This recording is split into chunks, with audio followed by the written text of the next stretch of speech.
Hello friends, हरे कृष्णा, राधे राधे। कैसे हैं आप सभी लोग? आई होप आप सभी लोग अच्छे होंगे कान्हा जी की कृपा से।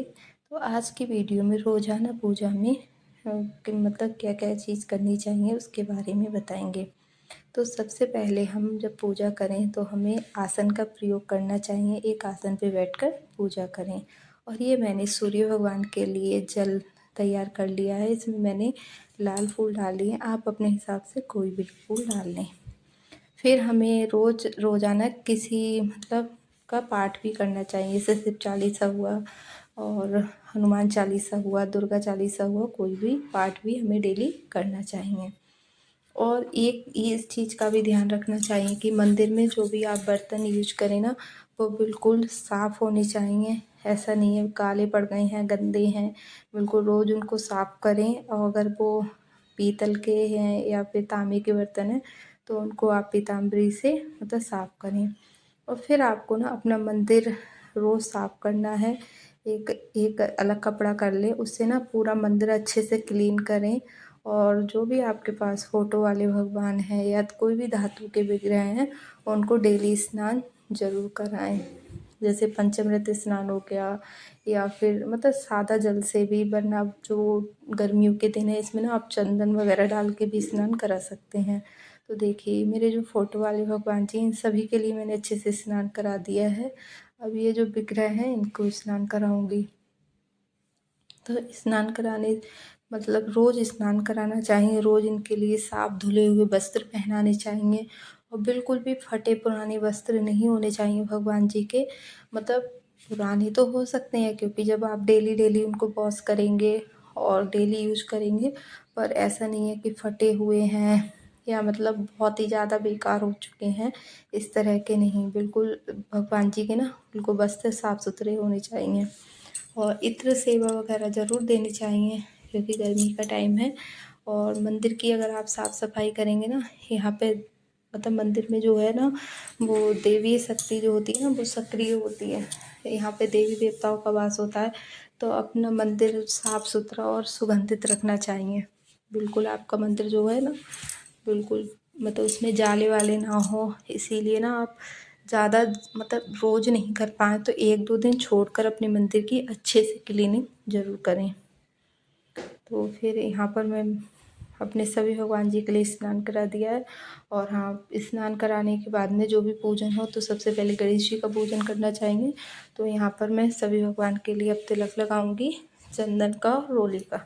और पूजा का नियम है ना, वो सभी के घर पे होना बहुत ज़्यादा ज़रूरी है। कुछ लोगों के यहाँ ब्रह्म मुहूर्त में पूजा हो जाती है और कुछ लोगों के यहाँ पर क्या होता है, हस्बैंड को बच्चों को स्कूल ऑफिस भेजने के बाद में पूजा होती है। लेकिन मतलब पूजा होनी ज़रूरी है। ऐसा नहीं है कि बिल्कुल सुबह ही सुबह करें। आपको जब भी टाइम मिल रहा है, आप गृहस्थ जीवन में है, तो आप उसी हिसाब से अपने हिसाब से लेकिन पूजा ज़रूर करें। और सूर्य भगवान को जल मतलब अर्घ्य देना बहुत ज़्यादा ज़रूरी है। चाहे आपके घर में बड़े हों, बच्चे हों, मतलब कोई भी हो, सूर्य भगवान को अर्घ्य ज़रूर दें। और ध्यान रखें किसी मतलब कोई बर्तन गमला इस तरह का बना लें, उसी में जल गिरे, आपके पैरों पे छींटा ना आए। काफ़ी दूरी बनाकर जल दिया जाता है, जिस तरह से दिया जाता है वो। और परिक्रमा ज़रूर लगाएं 3-5 इस तरह से। और आपके घर में जो भी देव वृक्ष होते हैं उनमें जल दें। और तुलसी मैया के लिए भी मतलब जल रोज़ सुबह शाम दें। ऐसा नहीं है घर में 3-4 लोग हैं तो लोटा भर भर के जल दें। इस बात का आप लोग ध्यान रखें क्योंकि तुलसी मैया मतलब बहुत ज़्यादा जल नहीं देना है। और तुलसी के परिक्रमा ज़रूर लगाएं। अगर आप ब्रह्म मुहूर्त में पूजा कर रहे हैं तो आप ना तुलसी के लिए जो दीपदान होता है वो ज़रूर करें, वरना उजाला हो जाए तो दीपदान का कोई महत्व नहीं है। तो आप शाम के लिए दीपदान करें। सुबह में आप फूल चढ़ा के, रोली चढ़ लगा के और मतलब जल देकर और परिक्रमा करके इस तरह से तुलसी मैया की पूजा कर सकते हैं। क्योंकि जहाँ पर तुलसी मैया होती है ना, वहाँ पर किसी भी प्रकार का कोई भी वास्तु दोष नहीं होता है, ना ही कोई नेगेटिव एनर्जी मतलब वहाँ पर प्रवेश करती है। और लेकिन गर्मियों के दिनों में अपनी तुलसी मैया का बहुत ज़्यादा ध्यान रखें। और आपको पाठ ज़रूर करना चाहिए। जैसे सबसे पहले तो आपको कोई भी चालीसा, शिव चालीसा हुआ, दुर्गा चालीसा, हनुमान चालीसा या फिर आपके जो इष्ट देव हैं उनका चालीसा ज़रूर करें। और फिर आपको धीरे धीरे ये सब कुछ याद हो जाएगा।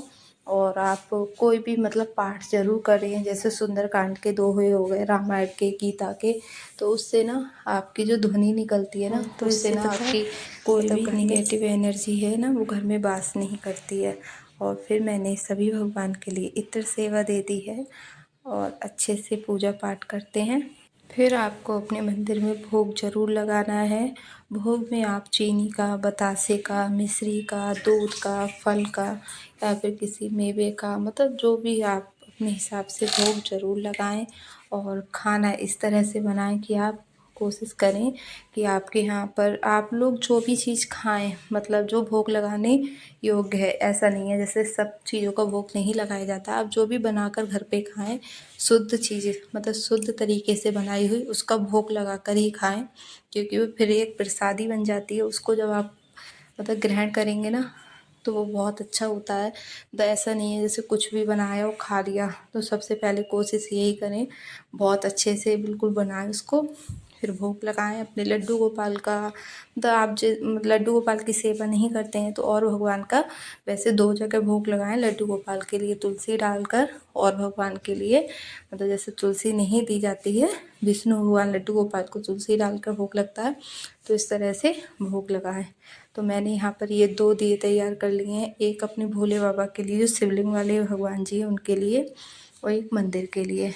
तुलसी के लिए मैं दीपदान नहीं करूँगी क्योंकि मैं लेट हो गई थी पूजा करने में, तो शाम के लिए तुलसी के लिए दीपदान करेंगे। और यहाँ पर अब मैं कर रही हूँ आरती। आरती पहले गणेश जी की करें, और वैसे आप रोज़ाना में ओम जय जगदीश हरे वाली आरती कर सकते हैं, और वो आपका अपना मन है, आप मतलब अपने और भगवान की जैसे करना चाहें तो, लेकिन आरती ज़रूर करें, मतलब घंटी की ध्वनि घर में ज़रूर दें। और डेली पूजा में आपको कोई भी एक मंत्र या फिर भगवान का नाम ज़रूर जपना है, ये आप अपना एक नियम बना लें। और आपको अपने घर में लौंग और कपूर की आरती ज़रूर करें। अगर आपका कपूर बहुत टाइम तक नहीं जल पाएगा तो आप अपनी आरती मतलब घी वाले दीपक से आरती कर लें, फिर जो कपूर लौंग जला के 5 बार आरती घुमाएं, फिर उसको पूरे मंदिर में घुमाएं। ठीक है। कर्पूरी गौरम करुणावतारम संसार सारम भुजगेन्द्रहारम सदा विशंतम हृदयारविंदम भवम भवानी सहितम नमामि। फिर आरती करने के बाद में 3 बार जल फेर के आचमन दे दें। फिर हम अपने भगवान जी के लिए आरती देंगे और हम स्वयं आरती लेंगे। तो इस तरह से रोज़ाना की पूजा में जो भी मतलब विधि होती है वो मैंने आप लोगों को बताई, और इस तरह से भोले बाबा की पूजा करी। और फिर मैंने भोग लगाया दूध का और किशमिश का। और भोग लगाते समय घंटी ज़रूर बजाएं। ठीक है। और पूजा करने के बाद में अपने आसन के नीचे थोड़ा सा जल छोड़ते हुए ओम इंद्राय नमः करके फिर आसन को मतलब उसकी जगह पे रख कर तब उठ जाएं। मतलब ऐसा नहीं है कि आसन वहीं पर छोड़ दें। ठीक है। मिलते हैं नेक्स्ट वीडियो में। राधे राधे।